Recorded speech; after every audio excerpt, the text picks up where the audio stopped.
en mission pour Jésus. Dieu voulait que Paul parle de Jésus aux non-juifs.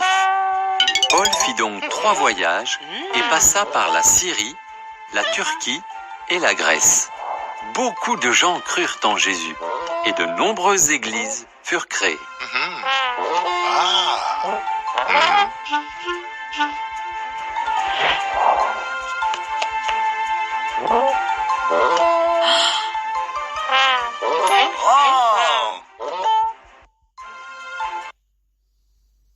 Des années après, Paul retourna à Jérusalem.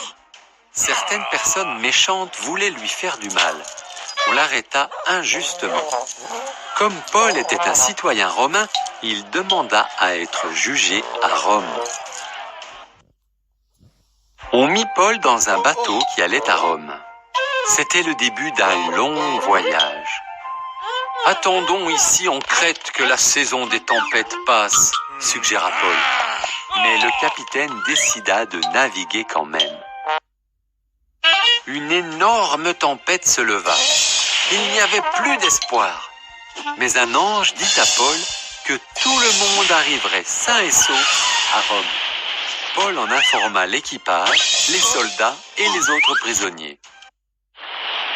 L'équipage voulait quitter le navire et abandonner les autres passagers. Paul les avertit. Vous ne survivrez que si tout le monde reste à bord. Le bateau fit naufrage près de l'île de Malte. Est-ce que l'ange a dit à Paul que quelques personnes allaient mourir dans la tempête? Pour empêcher Paul et les autres prisonniers de s'échapper à la nage, les soldats romains voulaient les tuer. Heureusement, leur chef aimait bien Paul et il leur ordonna d'épargner les prisonniers. Ils atteignirent finalement le rivage. Comme Paul l'avait dit, tout le monde était vivant. Le gouverneur de l'île les invita chez lui.